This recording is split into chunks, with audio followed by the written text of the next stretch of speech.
Assalamualaikum warahmatullahi wabarakatuh. Saya Balkis Ahmad Bayhaqi, mahasiswa IAIN Langsa, KKNT Daring Media Sosial. Program replanting kebun karet ke kebun kelapa sawit.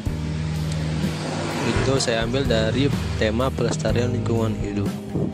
Yang pertama itu lokasinya terletak di Aceh.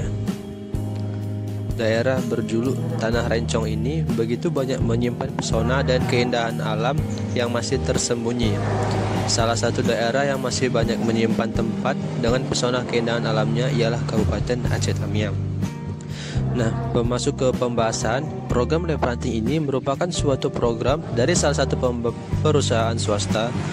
perusahaan PT swasta, yang mana pengertian dari replanting itu sendiri adalah salah satu upaya untuk mempertahankan produksi kelapa sawit di Indonesia. Dan berdasarkan pada statistik Dirjen Perkebunan 2017, tercatat luas perkebunan tanaman tidak menghasilkan tanaman rusak atau TDM TR mencapai 206.501 hektar. Nah, dalam pertanian dan perkebunan, pindah tanam atau tanam ulang adalah teknik memindahkan sebuah tempat dari suatu tempat ke tempat lain. Mengapa program replanting ini sangat bermanfaat bagi masyarakat ataupun bagi pelestarian lingkungan hidup? Karena mengingat Indonesia berhasil memproduksi 46.500 komoditas minyak sawit. Hal ini mengingat sebanyak 2,20% dari tahun sebelumnya. Dan Dewan Negara Penghasil Minyak Kelapa Sawit CPO-PC mencatat produksi minyak sawit CPO pada periode 2022 sebanyak 79,16 juta metrik ton. Nah, dengan begitu, program ini bisa untuk menambah penghasilan minyak kelapa sawit di Indonesia dan pastinya menguntungkan bagi masyarakat desa Harumsari, apalagi dengan tanpa modal ataupun biaya. Kita hanya menyiapkan lahan yang akan ditanami pohon kelapa sawit saja. Nah, selanjutnya masyarakat desa Harumsari sedang ada kegiatan perkumpulan replanting ini dengan tema pembahasan yaitu Good Agricultural Practice atau GAP untuk petani, program VSA yang artinya menjelaskan tentang praktik pertanian yang baik.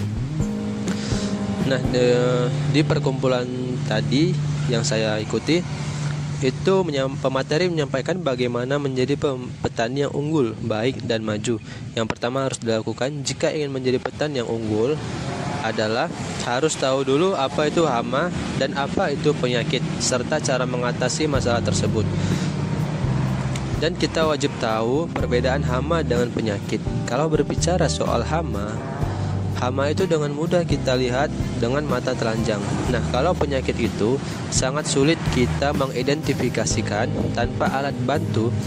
Itu kalau secara visual, seperti kita menggunakan mikroskop. Dan penyakit tetap memiliki bentuk secara fisik, tetapi manusia tidak bisa melihatnya. Jadi, kesimpulannya, hama dan penyakit tanaman adalah organisme yang mengganggu tanaman budidaya sehingga pertumbuhan dan perkembangan budidaya itu terhambat. Nah, jadi kalau soal perkebunan ini tidak jauh jatuhnya dengan pemupukan. Pemupukan itu sangat penting bagi dunia perkebunan karena kelapa sawit membutuhkan unsur hara makanan yang sesuai. Tanah biasanya tidak dapat menyediakan unsur hara yang cukup untuk pertumbuhan dan produksi yang optimal. Kekurangan unsur hara merupakan penyebab utama rendahnya produksi. Mengganti unsur hara terutama nitrogen dan kalium yang ikut terangkut pada saat TBS dipanen. Penelitian menunjukkan bahwa kelapa sawit memberikan respon positif terhadap pemberian pupuk.